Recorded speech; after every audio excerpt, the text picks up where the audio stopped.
Good afternoon, everyone, and welcome to this panel on innovation in government-led services.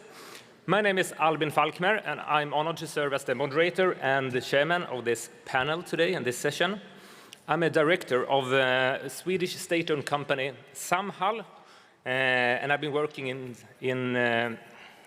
with inclusive labor market policy for the past 20 years in positions such as Chief of Staff to the Swedish Minister for Employment and an advisor in the Parliament. Around the world, we are seeing how public sectors are embracing technology, policy advancements, and creative service delivery models to break barriers and create more work opportunities for people with disabilities. And it's surely an exciting time for innovation in public sector with huge leaps in digital connectivity and AI. And today, we're going to listen to 3 initiatives that are making a real difference in this sector. We have the JobAccess in Australia, which is a national hub for disability employment information and support, helping employers and individuals to navigate workplace adjustments and inclusive hiring. We also have the Monopolverwaltung here in Austria. I hope I got that right. Sweden is not that far away, but yeah, some language barriers. It's an initiative that ensures entrepreneurship opportunities for people with disabilities through a licensing process for operating stores. And finally, we also have A2Y, Aspire to Innovate in Bangladesh, a digital platform that connects people with disabilities to skills training, career guidance, and employment opportunities. So each of these initiatives exemplifies how government-led services can remove barriers and drive real employment inclusion for people with disabilities. So our speakers here, the panelists, will give a presentation each, and after that we will open up the floor for questions for the audience, and then if we have some time we will have a round discussion here between us, but hopefully you have lots of questions, and I really encourage you to take this opportunity to ask these experts about their initiatives. But before I give the word to our panelists, I will take a few minutes to tell about my organization, Samhall, what we do, and how innovation always have been crucial for our success. Hope this works. No. Oh, that's way too far. So Samhall is a state-owned company that's owned by the Swedish government, the Swedish state. And we are a huge company, actually. We have 25,000 employees with disabilities, which actually makes us Sweden's largest company. And our mission is to create meaningful and developing jobs for people with disabilities. Jobs in the regular labor market, in contracts that will be in competition with other companies. So it's regular jobs for people with disabilities. It's the public employment services, the state authority, who decides who will get a job at Samhall. And the criteria is that you need to have a disability that causes reduced working capacity, and you must have tried every other relevant labor market policy measure offered by the state. So I would say it's more or less the last chance of getting a job at the Swedish labor market to get a job at Samhall. We employ people with disabilities that can't find any other jobs. We train them, educate them, and match them to jobs where their skills and capacities comes to the absolutely best. So our employees work in all kinds of business sectors. Everything from working in the elderly care sector to working directly on the Volvo assembly line. We have factories that produce Volvo cables for Volvo cars. We also work in IKEA warehouses with cleaning, facility management in offices, all kinds of jobs in all kinds of business sectors. And it's, as I said earlier, real jobs. Our employees have benefits and salaries and rights according to collective agreement with the unions. So they have the same benefits as anyone else on the Swedish labor market. And we have one important target from the state, our owner. That is that at least 1,500 employees every year shall leave us for new jobs with other employers. They shall make a transition to another employer. So you could say that the whole mechanism of Samhall is that we employ people who can't get any other job. We train, educate, build competencies, build self-esteem in our customers' assignments, and then they get to leave us and find new jobs on the regular labor market. And I would say that innovation is a part of our DNA, since we don't choose who to employ. It's the public employment services who refers employees to us. We constantly need to find new jobs in new emerging sectors for our employees. We have the employees, so we need to find the workplaces for them. And you know that the labor markets are changing all the time, and we need to change with the labor market. So the best example of showing how we work with this is to tell about our journey, the transition that we have made as a company. We were founded in 1980 as a subcontractor to the export industry. The government decided to take ownership over 375 sheltered workshops, production units all over Sweden. And we were really great, a great industrial company group. We produced all batteries for Ericsson phones in the whole world. We were IKEA's biggest furniture producer. We had sales offices in Tokyo, in Paris. We actually had a warehouse on Manhattan where we sold garden furniture that we produced in our production units in Sweden. But the products were good, but the jobs weren't that good. They were segregated, sheltered workshops, more or less hidden from the rest of the society, heavy jobs, not suitable for people with various disabilities, and few employees left us for new jobs with other employers. We also were heavily subsidized by the state at that time. But in mid-90s, we realized that we needed to make a shift in our operations. We saw that we couldn't make money anymore. The battery production were much cheaper in parts of Asia. Furniture production were much cheaper in Eastern Europe. And the personal development for our employees wasn't very good. So we made this huge analysis of which competencies do we have among our employees, and where do we find the jobs of tomorrow? And then we started to close factories and branch out in business sectors where the person is in the center, not the goods that they are producing. We realized that we need to focus on the people, not the products, because products can move to other parts of the world, people stays. So we started to grow in service sector, and today 96% of our employees works in our customers' assignments. They're employed by us, but they work in other companies' assignments. And it's jobs in the open labor market, and we see that we are a better company in many ways now. Our employees are more happy and satisfied with the jobs they are doing.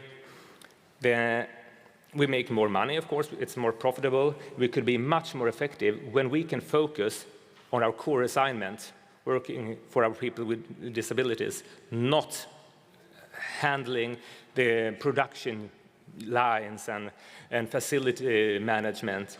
We managed to go from 5,000 overhead staff and managers to 1,500 and still be more efficient and more productive. And we believe that this changes attitudes and perspectives in the whole Swedish labor market as well. Earlier, our 25,000 employees worked, as I said, segregated in sheltered workshops. Now you meet our employees everywhere in Sweden. When you go grocery shopping, when you just go to get a cup of coffee in your office, everywhere you meet our employees with disabilities. And that changes perspectives in the public. So that's a little about what we have done, and the next chapter, after the next 45 years, may be in a completely different sector. We are constantly working and looking into how do we keep up with new market standards, new digital tools, where are the next lack of workforce on the labor market. So innovation in governmental services is crucial, I would say, out of many reasons. One is that if you're constantly focusing on doing things in another way, you build a culture where you're more forward-facing, and you can have a more progressive approach to all your operations, I would say. And it also leads to more efficient use of limited resources, which of course is a constant in our sector, in government-led sectors. So, and it also maximizes the impact and the reach of what we do, and can also contribute to broader collaborations in other sectors. So now I think I would like to leave the word to our first panelist here today, and it's Daniel and Thérèse from JobAccess in Australia. Welcome.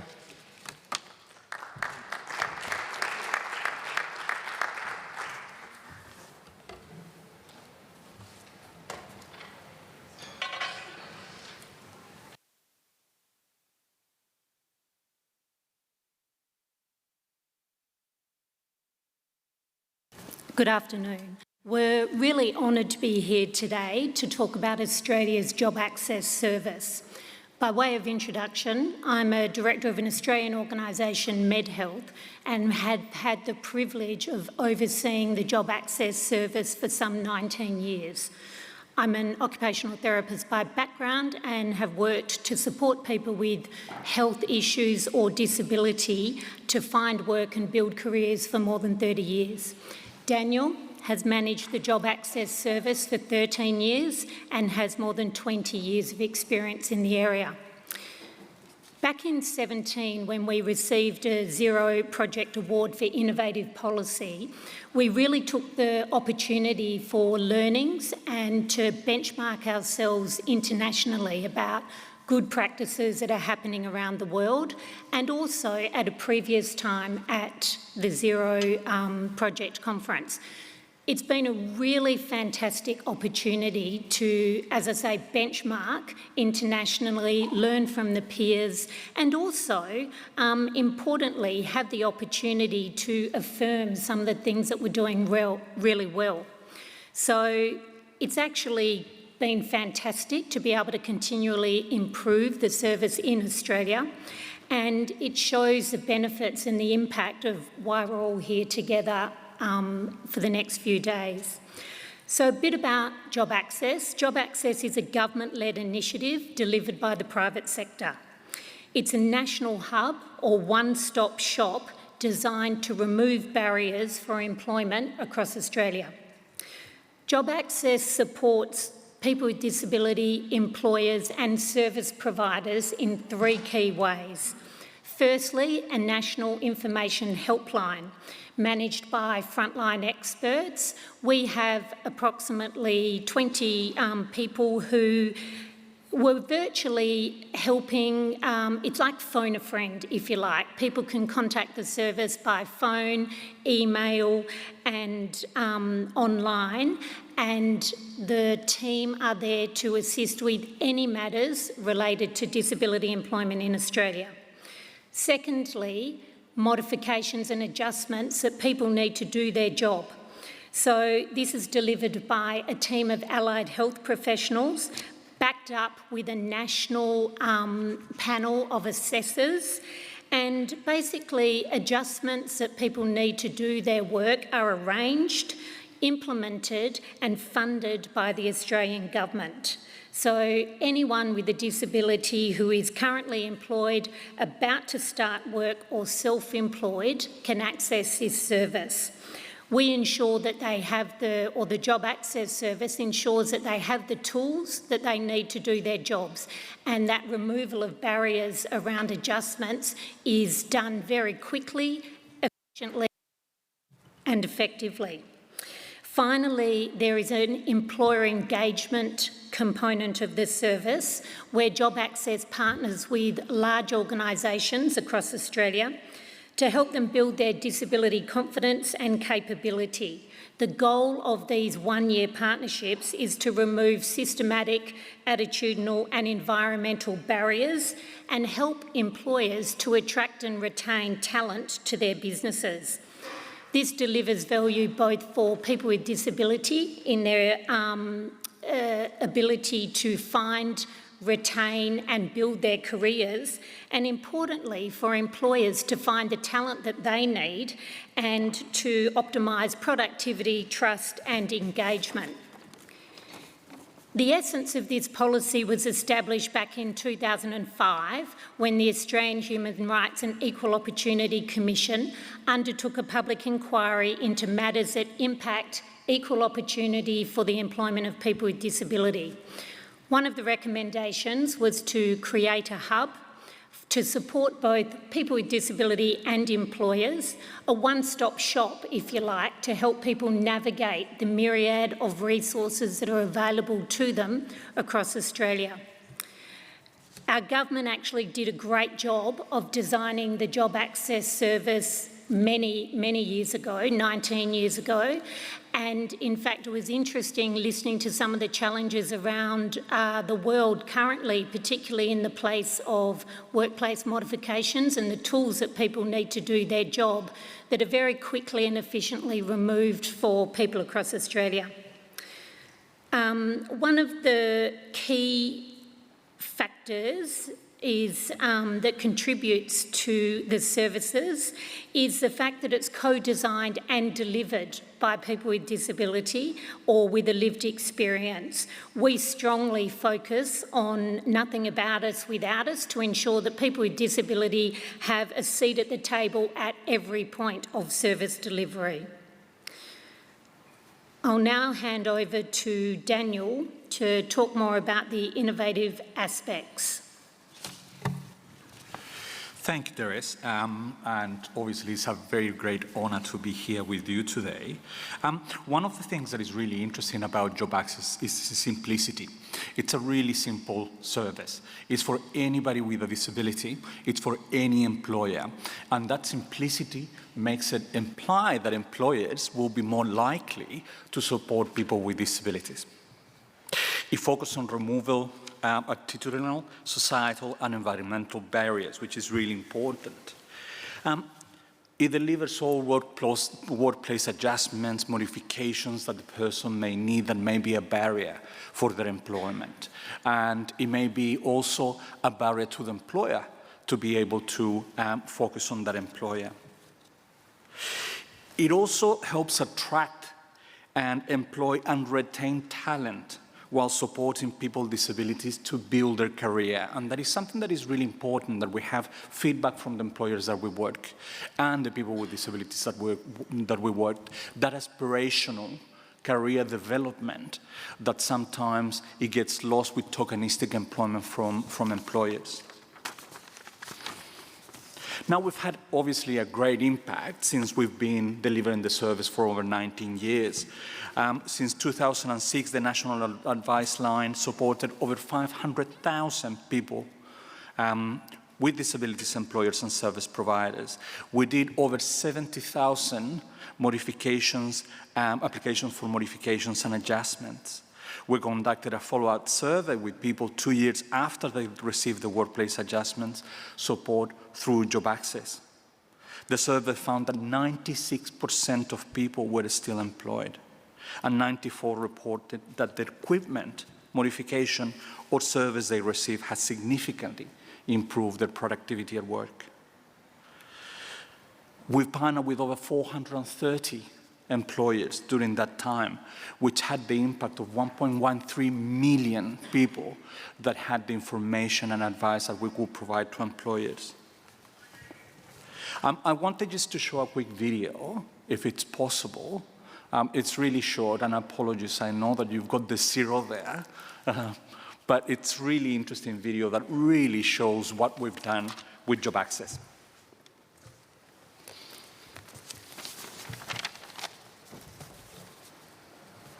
I never thought I'd survive, but I'm here. After receiving help from JobAccess, I'm beginning to do a lot more things again. Since my initial approach when they helped me with a landmarking cradle, they've also helped us with the funds to purchase a pneumatic side squeeze for sheep and a tractor which can be driven fully automatically, and I can swap all the implements on the front of the tractor from the cabin. I'm still restricted what I can do around the property, but I'd be a lot more restricted hadn't I got some assistance from JobAccess. It's that everyday work that I can do out on the property that's really got me to where I am now.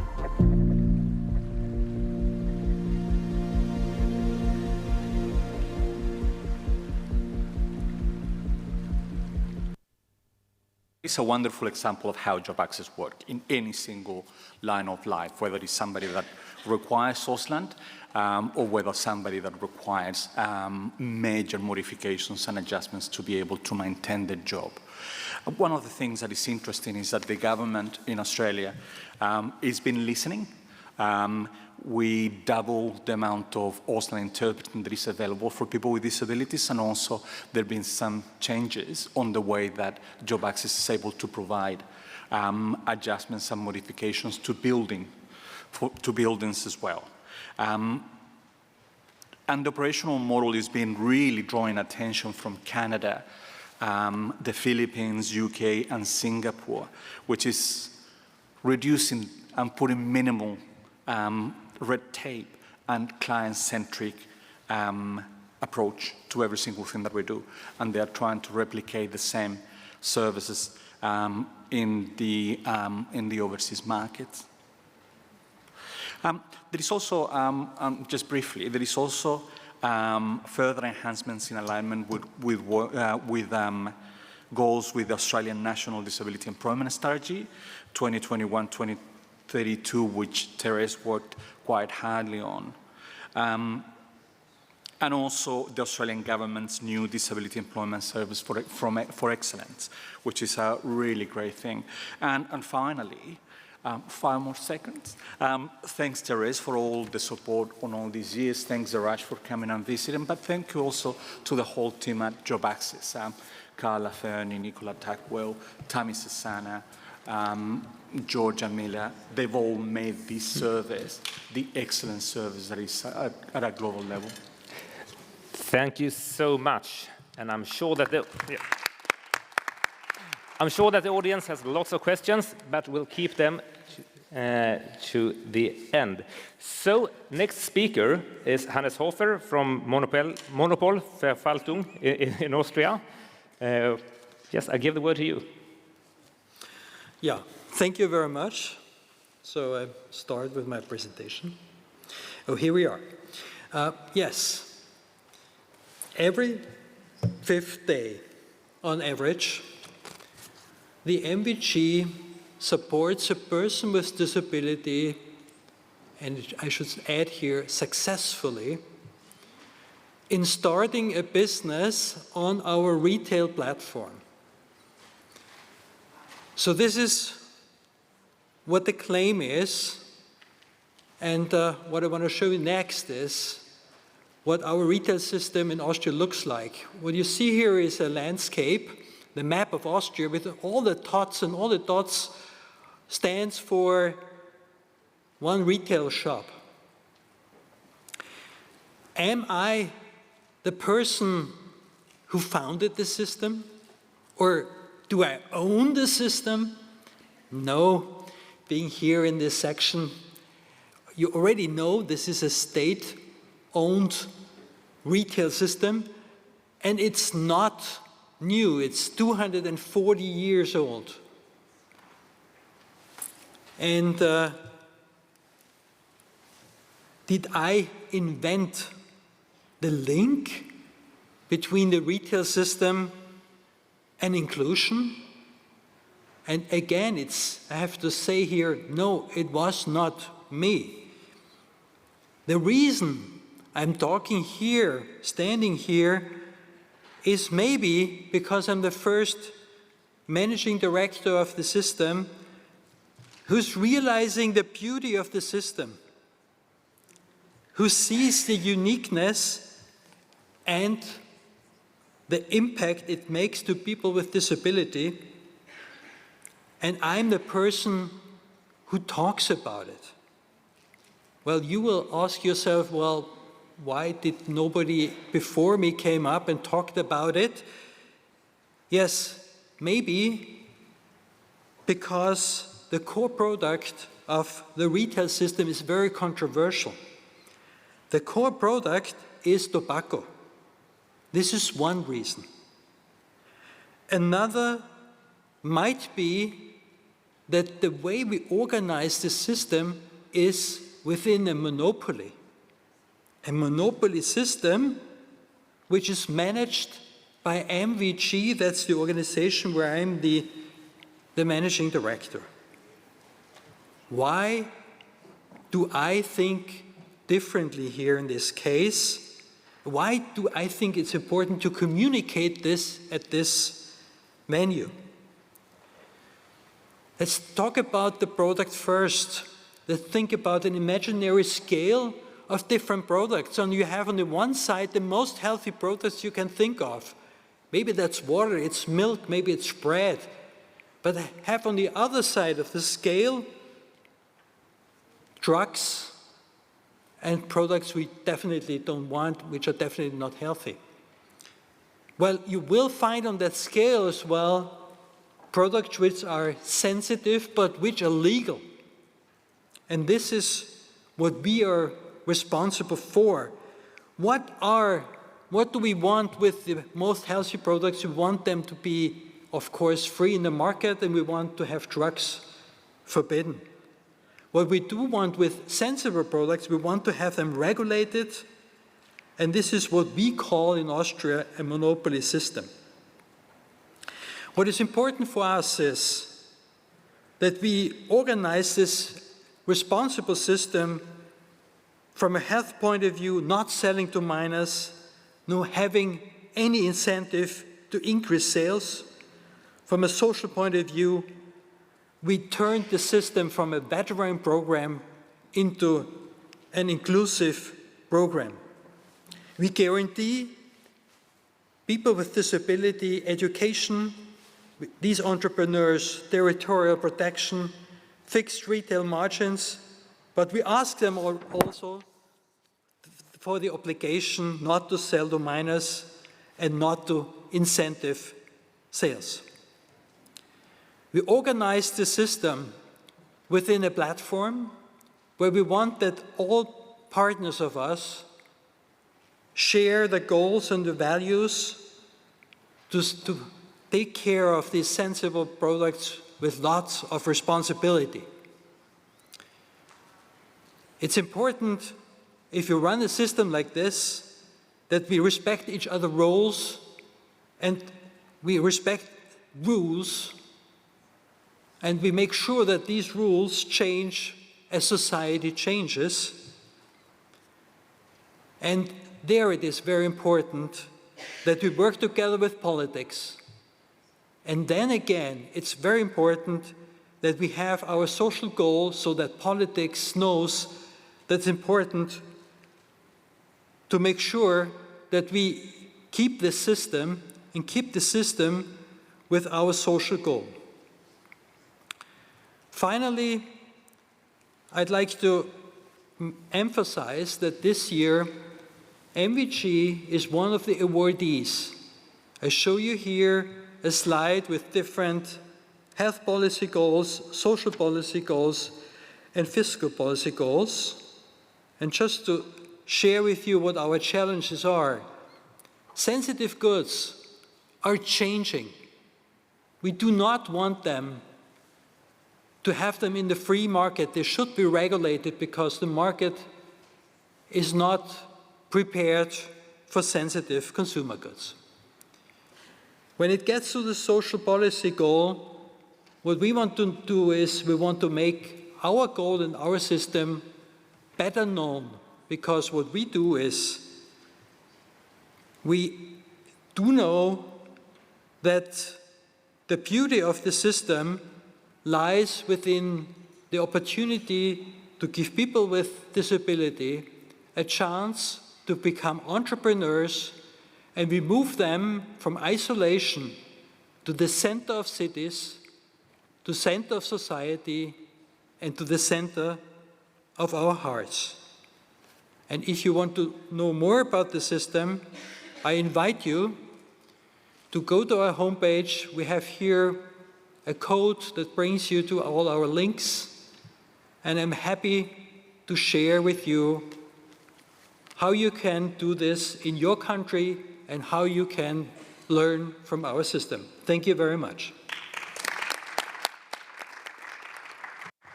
Thank you, Hannes.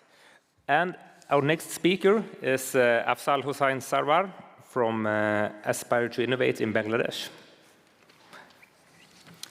Thank you, Albin. And I'd like to thank the organizers for inviting us such a wonderful event here, the Zero Project Conference 2025.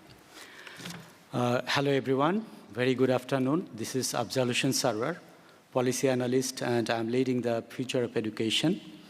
And this is an absolute honor to be here, where we are shaping the future of inclusion and innovation through technology and innovation.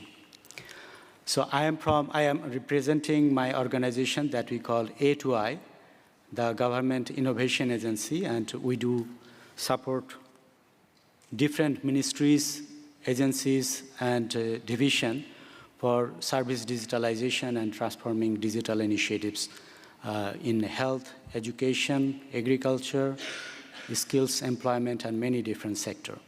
And thus, we developed many ICT-based solutions and also platform.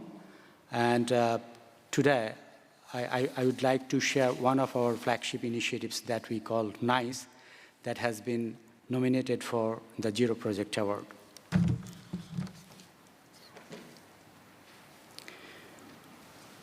So let's start with a reality check. Across the world, millions of youth, they are struggling to find employment. But the challenge is not about not about the job shortage, but the challenge about the job mismatch. Because the people can do something, but the market is demanding something else. So that's why in Bangladesh, we are thinking of how we can minimize that skills gap and supply and demand gap. So that's why we have developed the platform that we call NICE, the National Intelligence for Education, Skills, Employment, Entrepreneurship, and Employment Opportunities.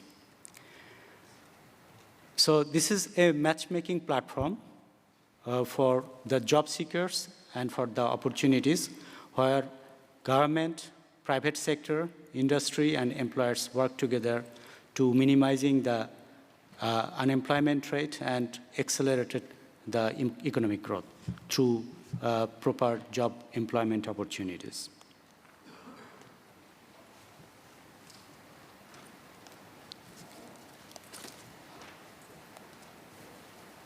Next slide, please.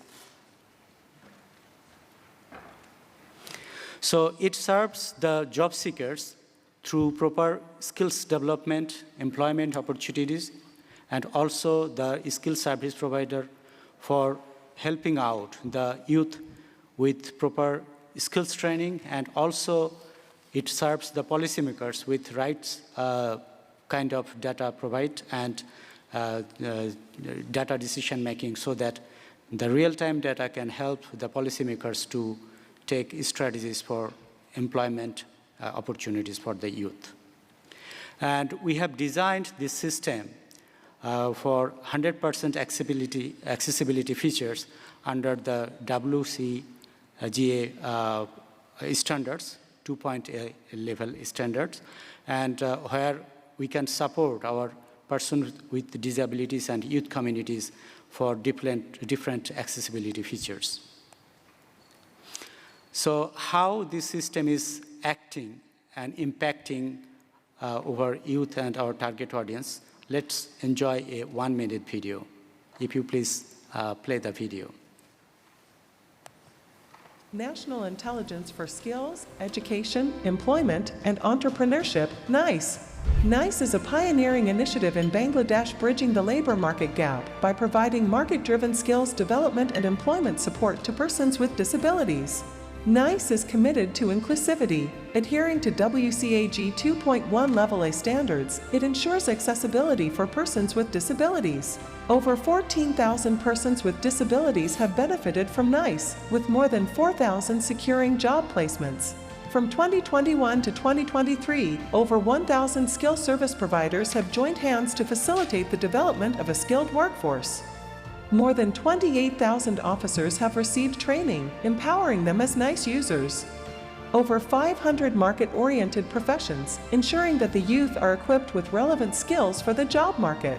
1 million plus youth have registered with NICE. With over 2,000 industries involved, NICE has created more than 400,000 job opportunities. NICE continues to empower the youth, create employment opportunities, driving economic growth and inclusivity across nations.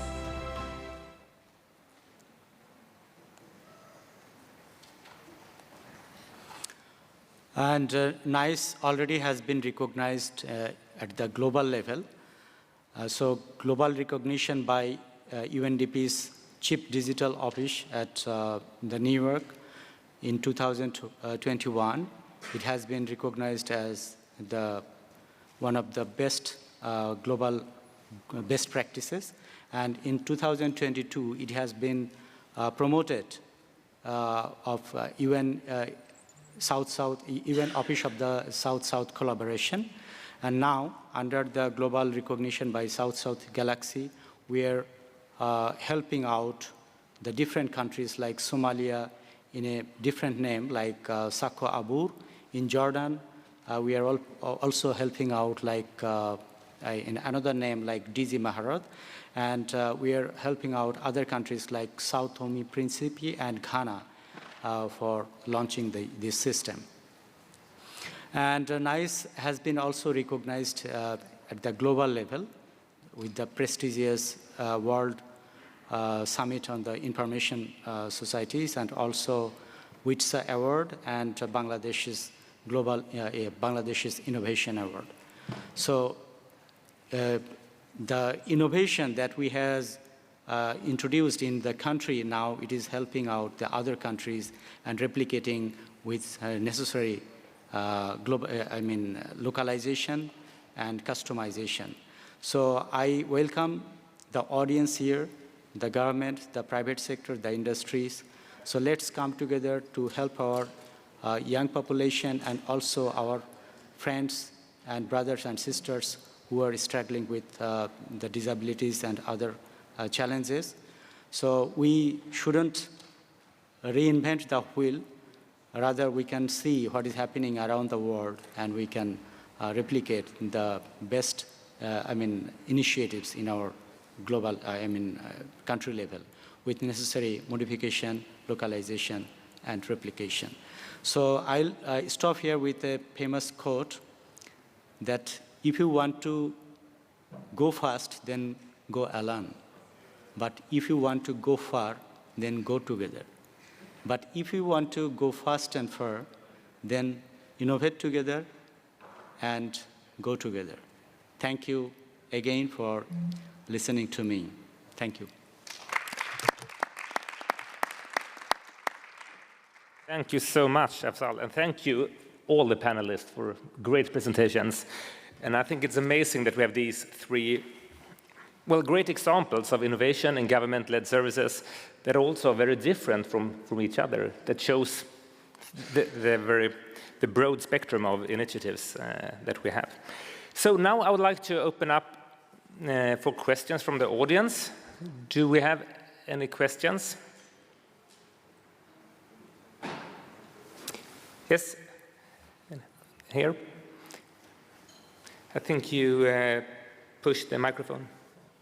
Can you hear me now? Yeah. Yes. Yeah? Okay. Good afternoon. My name is Nadia Haddad. I'm a member of the Executive Committee of the European Disability Forum. Thank you all for being here. But I also had a question about who's paying, in fact, for the reasonable accommodation? Because obvious, any type of job proposition should be accessible, but then reasonable accommodation. And do you also consider to pay for personal assistance as reasonable accommodation or not? Thank you. Thank you. May I ask who that question was directed towards?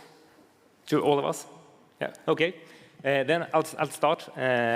In Sweden, it's the responsibility for the municipalities to pay for accommodation, transportation, and everything that's not in the regular employer responsibility. So that's handled by the local municipalities in Sweden, and not by us employers. In Australia, it's something similar. It's the responsibility of the federal government. And it's a really centralized system that supports all of the modifications and adjustments that a person will need for any barriers that a person may have to do their job.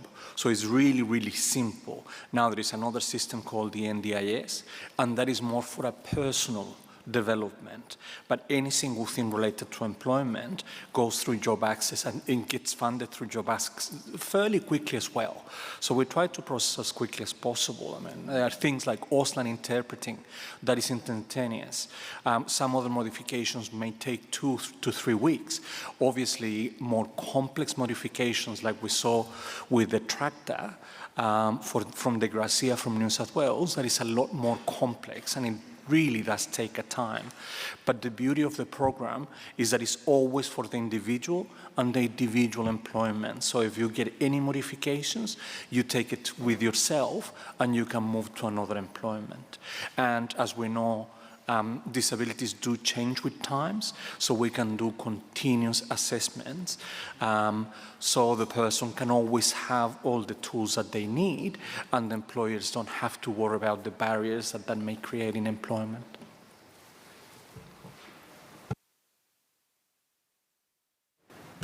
To be honest, it was difficult to understand the question here, so maybe you could repeat the question. Was it about the change of disabilities and how you address this? As I understood it, who pays for accommodation and adaptations? With our system, this is a self-employment system, and what we provide are concessions to people so that they are then self-employed, they are entrepreneurs, and then they take care of their life on their own.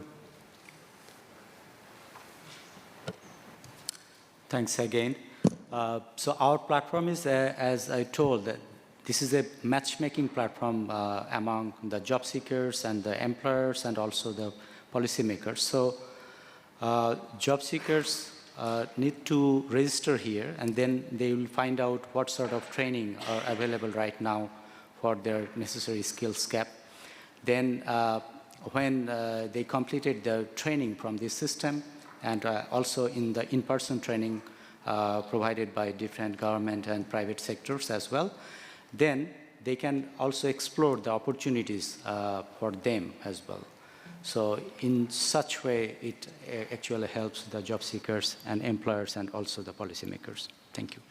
And just quickly, if I can add, we did a lot of research around modifications and adjustments in Australia, given that we've got such a long longevity in terms of providing modifications and adjustments. And we found that the average accommodation and modifications was 6,800 Australian dollars, which is about 3,500 euros. And when we did the research, we found that 95% to 96% of people were still employed 2 years later. So the government does view it as an investment, not as a cost, because that gets paid back to government fairly quickly. And that is a real impact of having a more inclusive society. And I think it's also worth adding that many of the modifications in Australia that people need to do their job, actually many of them don't cost anything. It's very broad depending on what the requirements are or supports that people need to do their job productively. Thank you.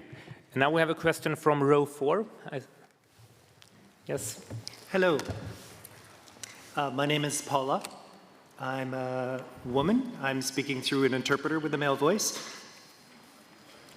I'm from Canada. I work for their federal government, and I'm a policy analyst. I wonder from your perspective, from the panel, if you have more than one official languages, possibly 2, 3, 4, depending on your country, what kind of supports do you have for helping people move their way up through the organization? For example, in English, they want to move into a higher position, but the language requirements for that might be a separate language. Or how does, if you have that within your systems, how do you provide support for those people already employed within the government situation? Thank you very much. Thank you. Should we start? in that end this time? Actually, in our system, we support through our local language, that is Bangla, but there's an opportunity to translate it in English so that they can also get opportunity to get some other courses regarding the language and other things. And if any job seeker wants to find out the skills development program in other languages like Arabic, because many of the people, they are moving, other Middle East and other countries for job searching, and also South Korea, then we are also providing some courses in other languages. But in our countries, the native language is Bangla, but the job seekers can also get some other language, especially in English. Thank you. In respect, sorry. I thought Hannes was. Oh, sorry. Okay. With respect to JobAccess, it's not that is not a component part of the JobAccess service itself, with the exception of Auslan. There are, however, within the Australian ecosystem in terms of supporting people into employment, many employment services will offer or utilise interpreters to support. Sorry, I'm cutting you back. We also have, obviously, a T system, which is translating in services that can be utilized. The website of JobAccess has got a really, really good toolkit that talks about disability and how employers can work better with people with disabilities, how people with disabilities can find employment as well and can maximize their chances of finding employment. And that is also translated in several languages. So it is accessible for people that speak different languages, but as Thérèse was saying, we don't directly fund any of that. The information is in there for the person to access. I definitely want to take the opportunity to thank you for this good question, Paula and Michael and Maureen. But I have to say, we do not have many languages in Austria. So this is my answer. Yes, in Samhall, Swedish is the official working language, but we now see that at least 50% of our new employees are born outside the European Union, and many of our new employees lack a sufficient level of the Swedish language. So we are now starting with more and more like learn Swedish on the job activities, but we have a very decentralized organization. We operate in more than 12,000 different workplaces over the week. So it's hard to gather all our employees to have education programs and teaching in Swedish.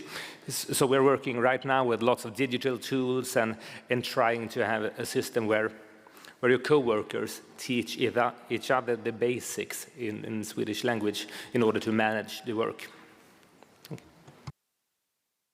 Question on row 3 to the left. Yes, thank you very much. This was indeed very interesting. My name is Nada Abdelhai. I'm an Egyptian veiled woman, and I work at GIZ, Egypt. We work on a project called Equal Opportunities and Social Development. We work very closely with the government, our partner Ministry of Social Solidarity, and this ministry, in addition to 2 others, Ministry of Labor and the Ministry of Communication and Information Technology, altogether they also have an online portal that is supposed to support persons with disabilities in reaching employment opportunities, services, and training opportunities. However, there is great difficulty at the moment in for this portal to function in the objectives that it is intended to do. And then I was very interested to understand from your different perspectives how you're able to sustain the government-led services that you each spoke about in terms of how does it run, ownership, and also ensuring that you're not only, or they are not only addressing the recruitment part of employment, but also the growth and retention of persons with disabilities, and how do such services support in these functions as well, but just also maybe a beginning on how did they launch and are able to sustain in fulfilling the objectives that you spoke about. Thank you very much. Thank you. And I can start in our perspective. Well, Samhall, we have been around for quite a time, 45 years, but like all government-led services, it's important to all the time show the value you create, the value you add to the society. So we are looking into that all the time. We are constantly facing decision makers and telling about the progress that we make, and that we are constantly evolving our operations, and that has been crucial.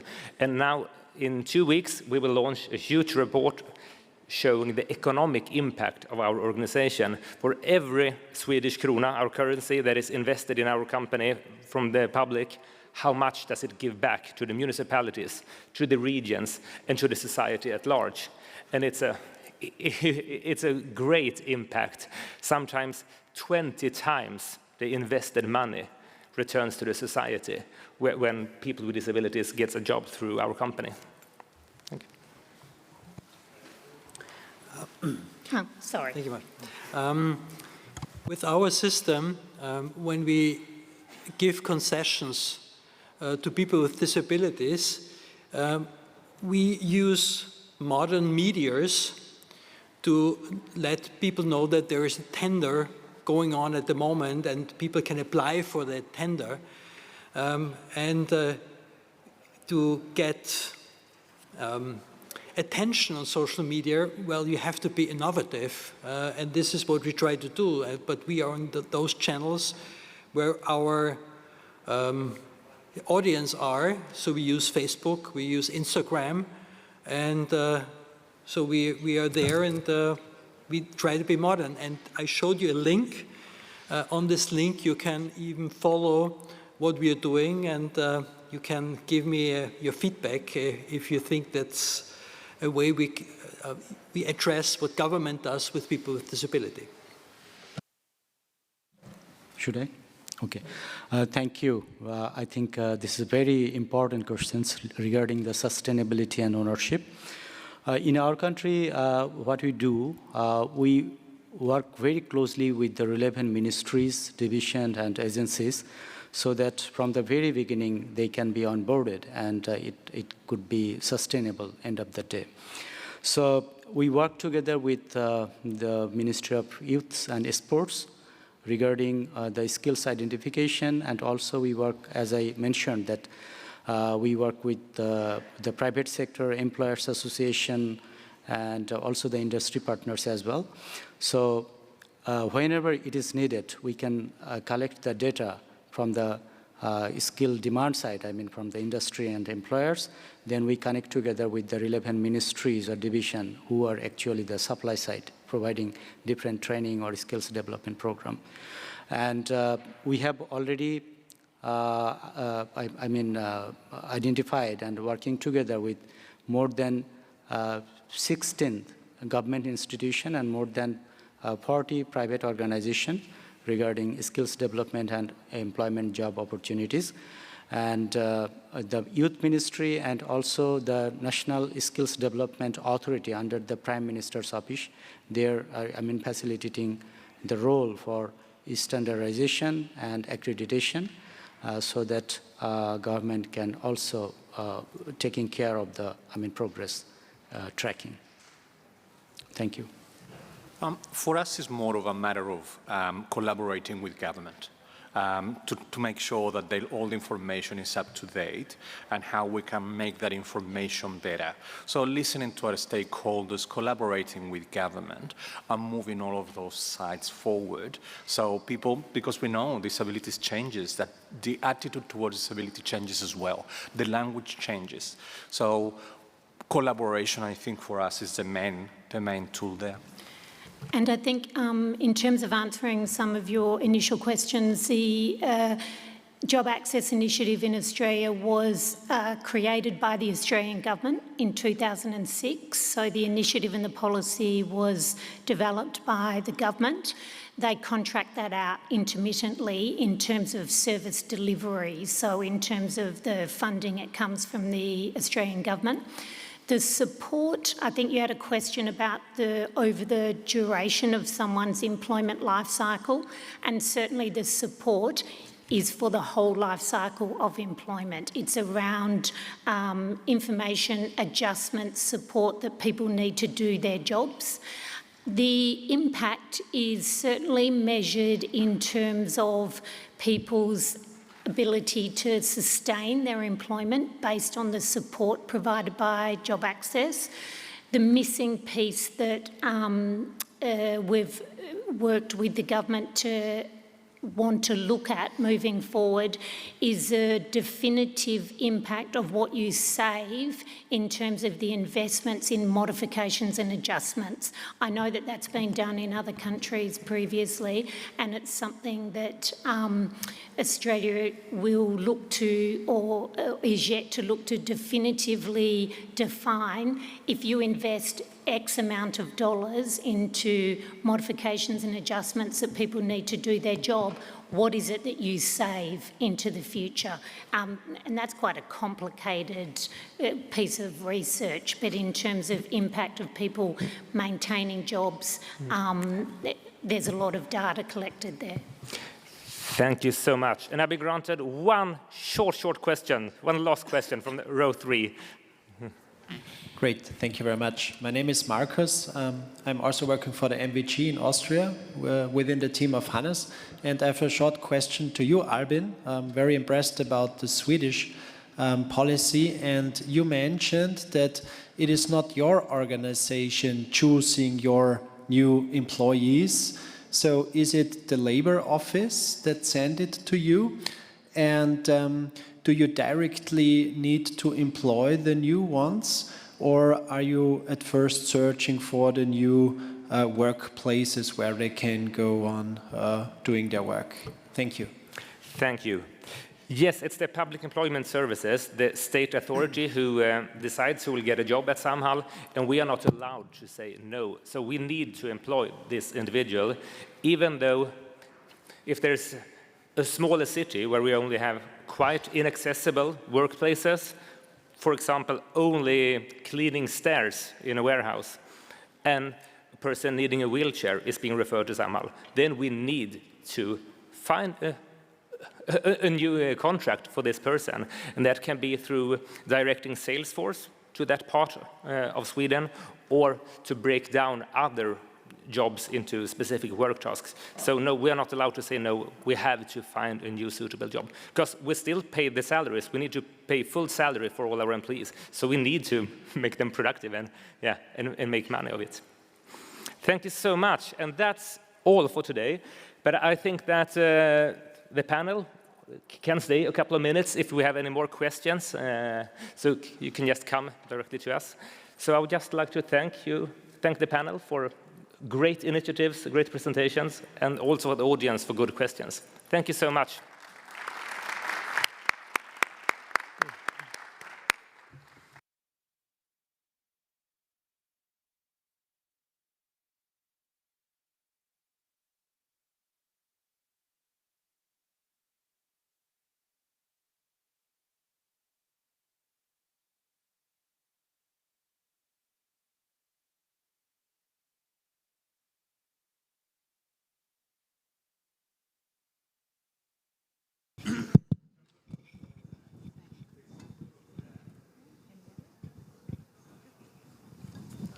For a neck mic or a hand mic?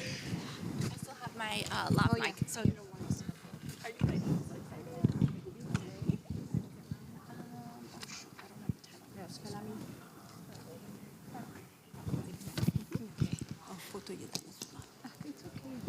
that's not the most important.